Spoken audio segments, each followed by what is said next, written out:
This week on Off the Air, Anthony Pucik. Episode 8 on the Off the Air podcast, and our guest is Anthony Pucik. Anthony, how are you? Hope you and your family are well during this uncertain time. Nick, Emmanuel, doing great. Hope the same for you guys. Everybody's good on my end. Hope the same for you. I know that you guys aren't at Fordham, but I think it's great that you guys have been able to put things together while you guys have been working from home. Your stuff's been great. Everybody at the station's been doing a tremendous job. Thank you. It's been such an odd time having quarantine, and we were talking a little bit before the show about how has that affected your day-to-day with having to do some things remotely? You mentioned you were able to go into the studio at ESPN. Yeah, for me, it hasn't been as much as everybody else. So up on the ESPN studios in the city, we've actually been able to, I and two of the other producers have been able to go in pretty regularly. One guy from Michael Kay's show, one guy from our show, Bart and Hahn, and one guy from DiPietro Canty Rothenberg in the morning. We've kind of been running things throughout the day. We're the only people there. We're all checking in, making sure we're all feeling okay. And at night, we'll have a couple of different producers in for Chris Carlin's show and Larry Hardesty's show. But throughout quarantine, I have been driving into the city, and traffic has gotten more and more New York as time has gone on. But for me, it's been business as usual outside of, the fact that we're trying to come up with things to talk about with no sports. Anthony, for those listening to the audio version, they won't be able to see this, but we are going to post this on YouTube. You are sporting a WFUV Sports, I'm not going to call it a button down, but a golf shirt of sorts. What year does that date back to?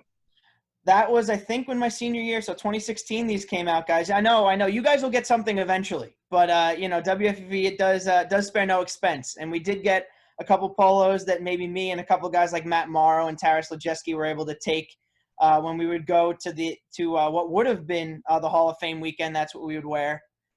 So that was one of the times that we wore it, and one of our parting gifts as seniors. That's awesome. I like it. Because of COVID, we've been talking about this to most of our guests as we've gotten people on the podcast. Because of the virus, we've got a lot of broadcasting and production that's being done remotely. We've talked to a bunch of people who have been on air and how that has affected having to work remotely from home and not being at the stadium and trying to get a feel for events as they're happening. Do you have any experience doing things remotely, and how challenging is it to do that as opposed to being in person and operating as normal? Well, yeah, I think something that we learned at WFUV, right? The person that's at the games, whether they be in Dayton or St. Louis or VCU or Richmond, they're the people that have to relay back to the station what's going on. And it's basically been remote broadcast for 4 months for everybody. It's certainly a learning process. There's different ways that you've been used to doing things, and that's not the way anymore. And as you guys have adapted, the rest of the sports world has adapted too. Doing games from home, doing production where you don't see your hosts. A lot of Zoom calls and a lot of FaceTime in between breaks to make sure everybody's on the same page.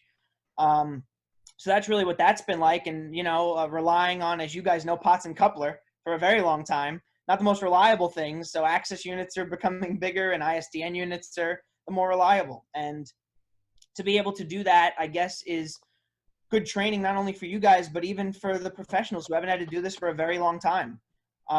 Everybody's used to being in the spot that they're in, Yankee Stadium, being at Madison Square Garden. Now we're going to be doing games in bubbles in Canada. Michael Kay and David Cohn were in one place, and Paul O'Neill was at his home in Ohio this weekend for the Yes game. So in terms of that, I think that is what kind of everybody's been adjusting to. But now it's starting to feel a little more normal than usual, which is very weird. So hopefully as sports return, we start to get to a little bit more normalcy. Anthony, your current role is producer of the Bart and Hahn show on 98.7 ESPN, and that was a relatively new addition to the midday afternoon lineup on ESPN New York, even before the pandemic. What challenges have that presented to both Alan Hahn and Bart Scott, developing that chemistry, not being in the same room? Well, very early on, I think it was actually the last time we were in the studio together was March 13th. I think by mid-May, the guys had done more shows at their houses, not with each other, than at the studio. So obviously, as you guys know, chemistry is very important. Being able to feed off of each other is very important. And that's one of the things we talked about. We started doing FaceTime so that they could see each other during the show. And that leads to some hilarity because somebody doesn't mute their mic or somebody's eating something or there's a loud noise, and that makes it on the air, but it makes for good live radio. But I think that those guys are both professionals. Alan's been doing this for a long time. Bart is a professional athlete and has done a great job transitioning into radio for many, many years now. They work off each other very well. They feed off each other very well. And I think chemistry has even grown more because we're relying so much more on pre-prep, getting in early and making sure everybody knows what we're talking about. We have a giant group chat with everybody. We text all day. We make sure this is what we're going to be talking about today. This is what we're going to be like. Let's go this direction first and see where that takes us. And of course, now with COVID, we are rapidly changing our stories. We were going to lead with Jamal Adams and Tom Thibodeau today. We had to lead with the Miami Marlins and the situation there, which obviously is very serious. I want to transition a little bit into your career. You worked at MSG and now at ESPN, places that have a number of Fordham employees. Do you feel that connection has helped you early on, understanding that there are people who have walked a similar path that are around the building, and Michael Kay producing the Michael Kay show, and then Bart and Hahn as well? Well, there's no question. I always tell the story. I never had to worry about a job because I think the week of my graduation, I was already working at ABC Audio, which is now what it's called. It was ABC News Radio at one point. Now it's turned to ABC Audio. I worked there for 2 years, but what had happened was guys like Chris Venezia, who you guys might know, Eric Malo, they worked there. Email Bob and say, is anybody looking for work that's about to graduate? Bob sent that email around, and they brought me in. I interviewed. I remember this is exactly how you guys know what it's like to work at FUV. I went to my senior prom. I went to bed at 2 a.m. and I woke up for a 5 a.m. ABC audio shift. So that is what you do in this business. And that opened so many doors for me. MSG as well. I interned there. I was a student associate. That's what they call it over there. And once I finished, they said that they needed loggers to handle some of the games, do some service stuff. So I still work there in some capacity. COVID has completely shut MSG down. There's not going to be much happening out of there outside of Sam and Joe and Brendan and Butch doing the games while the Islanders and the Rangers are in the bubble. And being at ABC opened the door to the Disney universe, which opens the door to ESPN. And as you guys know, you keep hacking away at those job boards. I saw an opening for ESPN New York, and it was my dream always to work for ESPN Radio. And now I've been there for 2 years, and I've done everything. I've worked night shifts, I've worked weekend shifts, and now I work Monday through Friday with Bart and Hahn. And it's all thanks to the connections that Bob and WFUV allowed me to get. Having that Fordham pedigree, knowing that this is what you're getting when you get somebody that has come from Fordham, from WFUV. We're a professional radio station. We're not a college radio station. I know everybody wants to make sure that that's the case. We may be college kids, but we're just as professional as anybody else that's in the booth, that's covering games, because of the training that we get from who was now Bob Aarons, now Bobby C. And I couldn't thank WFUV enough for everything they've given me up to this point. Anthony, before we dive deeper into your time at Fordham and FUV, that first job at ABC News Radio at the time, maybe a little bit out of the wheelhouse of what you're doing at WFUV Sports. How much of an adjustment was that? How much of a better producer did it make you? I think it was a big adjustment. Ryan Kessler knew that I was very interested in sports. I did not have a news background. So it allowed me to broaden my horizons a bit. I was able to be up with more current events than maybe I was when I was at Fordham. Of course, I worked for the Fordham Ram as well when I was at Fordham. So I did talk to the news people because, as you guys know, if you've written for the Ram or worked for the Ram, everything is kind of tied together with them. They're a tight-knit group, but I always strayed towards sports. But current events were never really my thing. It allowed me to not only have my passion for sports, but realize you can take the ability as a producer and weaving in and out of stories, and you can tie that to news as well. Your skills go past just being a sports producer, past being a journalist. It's how you present stories and what you think your audience wants to listen to. There was some sports tied in there, and having a sports background helped me because not a lot of people at ABC Audio were passionate about sports, so they would turn to me for things in the sports realm, which allowed me some opportunities. But yeah, it was a big adjustment, and I think those 2 years did allow me to grow as a producer. But in the end, I did know that I always wanted to turn back to sports. But my time with ABC Audio is very important. I think starting there allowed me to be a better producer at ESPN Radio now. So you decide that you want to turn back to sports, and ESPN comes calling. What is the process like being hired as a producer at ESPN? Well, it's a lot easier when you're in the Disney organization. I can tell you that, because as you guys know, you put in those job interviews and you put in those resumes. They don't always get seen, but you go through Disney, and I have to give credit to them. They do a tremendous job. They love internal hires. They do look outside as well. That's how I got my first job at Disney. But once you're in the system, they say that the possibilities are endless. So it came down to an interview with a recruiter in Bristol, meeting my bosses now, Ryan Hurley and John Winthrop, at the New York studios. Very shortly after getting an offer, and before I knew it, I was up in Bristol for a week training. You had to train up in Bristol. Drove up to Bristol and trained there for a week, and a week, 2 days at ESPN's campus, and now I'm at and that got me into ESPN New York. For those that have visited the ESPN New York, ESPN radio studios, the boards are almost an identical carbon copy of the one nice? At FUV. Very, very nice. So transitioning into your time at FUV, you mentioned Bob Aarons and the impact he had on you. How important was it to not only be working on a board like that, but have Bob right by your side? I mean, having somebody like Bob Aarons not only teach you, but just be in your life as a mentor, as a friend, as a grandfather-like figure to many of us, you can't put a price on that. He was a tremendous teacher, tough at times, but tough for the right reasons, because he expected the best out of you. And in turn, I see myself, as I'm producing, doing things that Bob told me with my time at FUV. You expect a certain level of yourself coming out of FUV, coming out of Fordham, because of not only the great pedigree before you, but what you expect from you and your fellow coworkers because of what Bob did. And just everything that he taught you, there was a purpose for. It could have been a 3 a.m. edit of a Belmont interview the day before going to Belmont and having to drive home. It could be Life in the Minors, the first one that takes 6 hours, and then you realize that once you get to the 12th one, you can get it down to 30 minutes because you know what Bob's looking for, and it's not what he's looking for, it's what's right. You think you have a lot of answers knowing sports, and there's just more to it than that. It's telling the story, and I think Bob really harped on that for everybody. And being able to be a good storyteller on top of knowing the equipment was very helpful. And you say, yes, the stuff you're going to learn here, you're going to learn in the real world. Well, when you see the board, as you said, Emmanuel, when you walk into the ESPN studios, you see the same board that you did when you were in college. It makes you feel a lot more comfortable knowing, I know what to do here. I know this board inside and out because of the time I had at Fordham, the time I was at WFUV.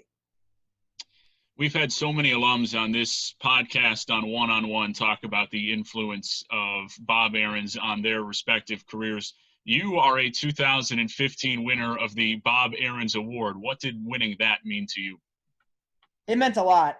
Being the second winner behind Kelly Coltis, who I also look up to because she was in my training class, but a year older than me, and her as a journalist and doing what she's doing in New Jersey right now is tremendous. To win an award named after Bob for excellence in sports and journalism, outside of the Marty Glickman, for you guys, there's really no greater award that you can win, in my opinion, at Fordham. I still have it. I have it up in my room. I remind myself every day that it's an honor, and it's just something to uphold because you have a name. Your name is on something that's tied to Bob Aarons, and the people, Kelly and the board that they put together to pick that award, and my fellow coworkers decided that I deserved that, and it really did mean a lot. I'm so happy to be a part of, at times, choosing that award. I'm so happy that it is living on, and more importantly, that all the people that I've seen win it are the most deserving, and it can go to 5 or 6 people every year. But maintaining that legacy is super important, and I'm glad to have been a part of it for just a little bit in my time at Fordham. Was there a central message Bob ever passed along to you that resonates, that sticks with you to this day, that you really think has helped propel you and help you in the producing field? Yeah, I think it's not to be too hard on yourself. I think all of us in this business have an ego about us where we want to make sure that we're doing everything right all the time. But if there's one thing that we've learned in live radio, in live broadcasting, things will go wrong. There will be a fire at Bucknell, and you will have to fill 45 minutes. You will be on a tarmac in VCU till 2 o'clock in the morning because the pilots are tired and they're over their hours, and you'll have an 8 o'clock class in the morning. Ryan Rucco had told us this when he would come back for workshops. Ryan, when it's live, it happens, and you guys know what I'm referring to. And I think it's just to maintain your cool. You will get frustrated, and there are times to be frustrated, and you'll have back and forths with whether it be Bob or a fellow producer or a host. But you know what? It happens after the show. You deal with it after the show. You talk about it after the show. What's on? Nobody that hears us knows something went wrong unless we tell them. So we do our best to make sure that they know that nothing has gone wrong, everything is fine, and we it may be stressful for us, but we keep going. And as long as the audience gets a good experience out of that, I think we've done our job. So really, it's just to maintain your cool, to always be professional, and to always make sure that the broadcast you put on is the best it could possibly be. I think that's something that not only Bob taught us, but Bobby C has instilled in you guys as well. And it's something to live by, for sure. In sticking with the theme of Bob Aarons, many people who have talked to us about him often have a story or a singular memory from your time at WFUV that sticks out above all else. Do you have one of those? I think I do. And Tara might have even told you guys this one as well. On our trip up to the Hall of Fame, for that weekend, and we had a great class. We had Pedro, we had Randy Johnson, we had Craig Bidgew. We had a good class. It was a pretty cool class. We always take that rented van, and Bob would drive us up, and we'd all be stuck in that van with all that equipment. And of course, I had to sit in the back, in the trunk, because the producer never gets the glory. You guys know that. So we're sitting back there, and it was me, Brendan Bowers, Matt Morrow, and Taras Lejeski, and we're trying to get set up in that green grandstand and running wires all over the place. And Matt went to go get something with Bob, and he comes back running to me, and he says, the car broke down. And I said, what do you mean the car broke down? He's like, well, it didn't so much break down as it crashed. So we have to come back, and we find that our rented van from the Bronx, which is totally no longer operational, needs to be picked up by the whatever rental place we had, and to get another van. This is the day before the broadcast, and it kind of goes back to the story that I said, where you just got to keep your cool. I mean, me and Matt and Tara and Brendan are sort of panicking about the whole thing, and Bob is staying very calm, saying, we'll find a way back. We'll be able to get here tomorrow. We'll have everything we need. And sure enough, we taxied our way to the golf course. We taxied our way to the grandstands, and in the middle of the broadcast, we had a car that would take us back home to the Bronx. So, but it's always one of those things where you guys could think the sky is falling, but Bob will maintain a complete composure, where everything will be fine. And everybody has those stories that make you laugh. But that was one that made us laugh, made us cry a little bit. But those memories with Bob and those trips are things you'll always cherish. And those car rides from the U.S. Open, times in his office for 3 to 4 hours, where you would just be talking about sports. You'd go in to do a demo, and then it's 10 o'clock at night, and you're like, Bob, I gotta go. I have to do homework. I don't know. We can continue this later, which leads to a 2-hour conversation at night. Those are my favorite memories of Bob, and that story sticks out to me because it's so memorable. But it's those 4-hour conversations with Bob in his office that are probably the most memorable for me. And I can't pick one. There were just so many. Anthony, you did both on-air and producing work at FUV, hosted one-on-one, did updates, also was a key producer at the station. What about producing stuck out to you that led you on that path that you are today? When Bob said I was really good at it, but that really was part of it, though. I always thought I was going to do something along the lines of with hockey, do some play-by-play, do something like that. I think Michael's got the Yankee job locked up, so I don't know if that was ever going to happen. But I always wanted to be on air. I always thought on air would be something I enjoyed. But again, going back to Bob Aarons, we had a very serious talk one day where he said, "You're really good at this producing thing," and he asked me what my goals were, and I love work. I never really wanted to leave. And he said, "I can't promise you that you can get a producing job in New York, but you got a better shot of doing that than if you go on air." And that kind of stuck with me, and knowing that, saying yes to everything. The producing jobs were always the ones that popped up. And Bob did promise me that I would get some on-air opportunities. I called a couple innings of a baseball game, did some color commentary for softball. I covered the Rangers, which was a great experience, covered the Yankees. But really what I enjoyed the most in the end, and that just shows you Bob's knack for knowing talent and knowing where you're best fit, was producing football games, was producing one-on-one, was being in charge and telling everybody what to do. That was where I felt at home. And I thank him for that. And it has worked. And how's it working out for me so far, as Don LaGreca would say? It's going pretty well. So I think I chose the right path.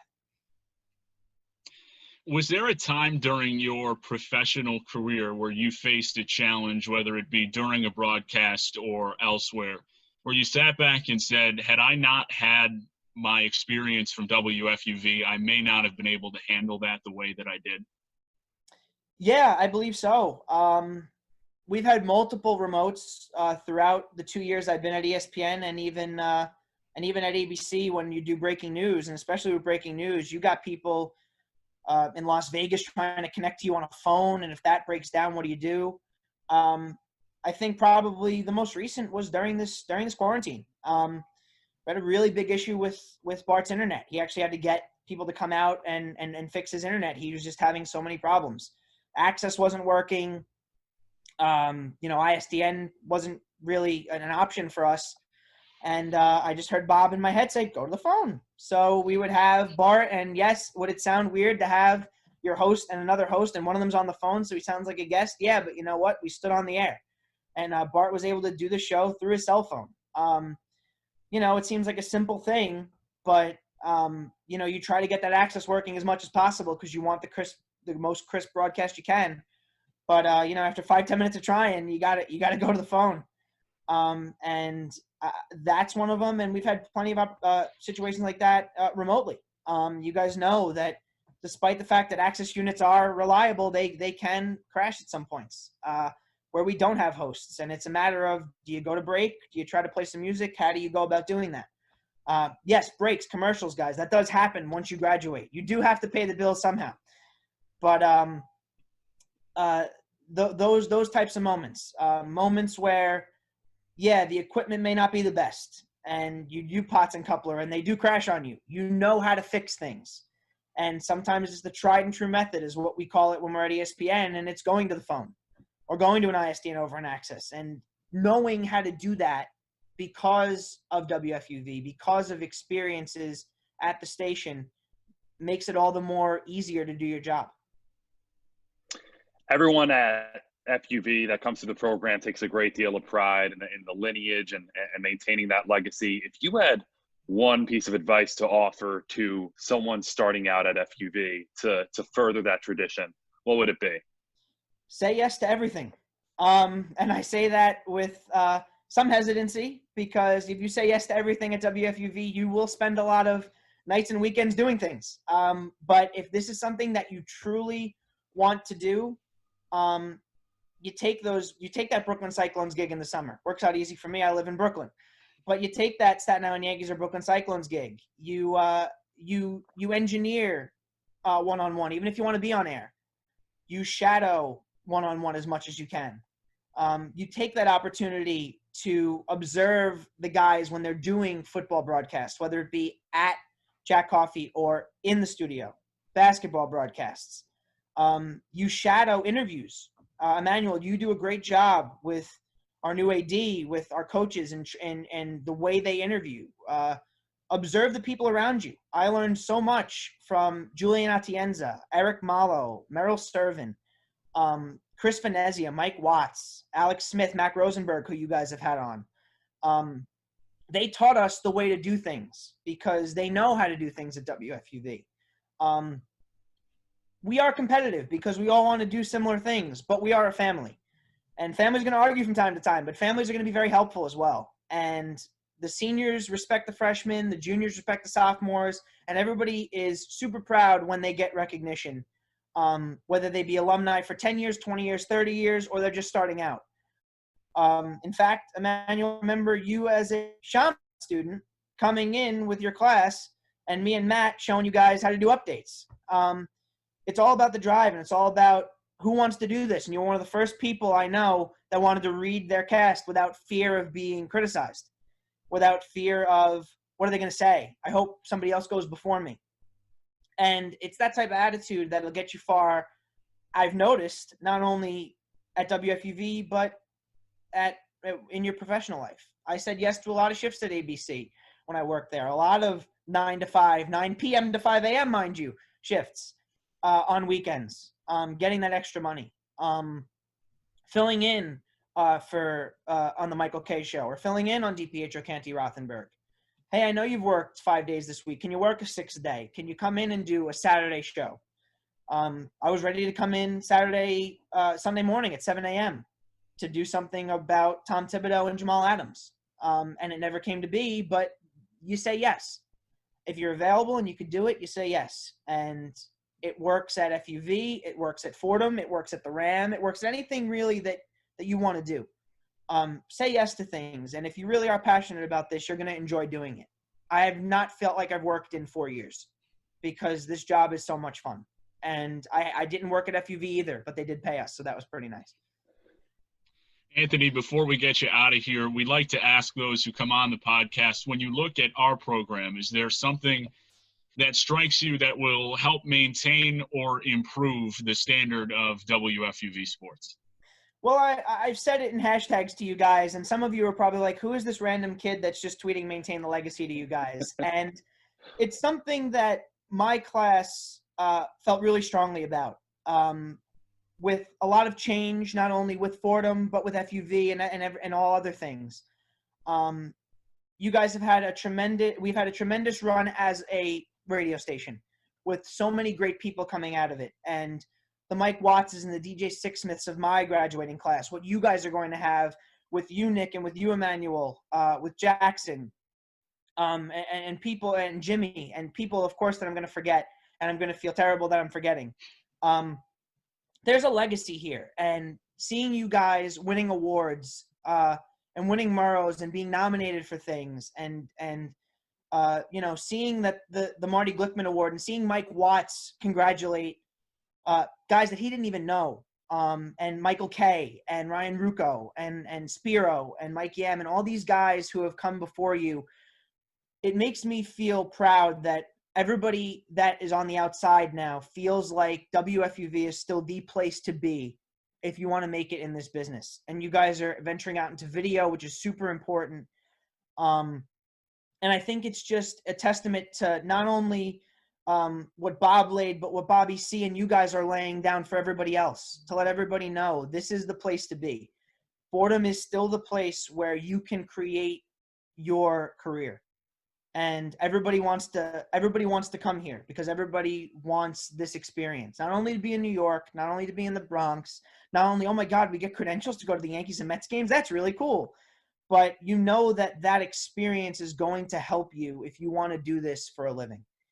And I have to give credit to Bobby C., to you guys, to everybody who's at WFE right now, what I call maintaining that legacy. I know my class appreciates it, classes before me appreciate it, and you guys are doing a tremendous job in showing everybody that WFUV never plateaus. We only grow stronger and stronger because of the hardworking women and men that dedicate themselves to the station when they are at Fordham.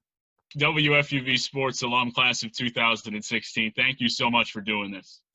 Guys, it's a pleasure. And I hope to see you guys back on campus very soon. For sure. Thanks so much.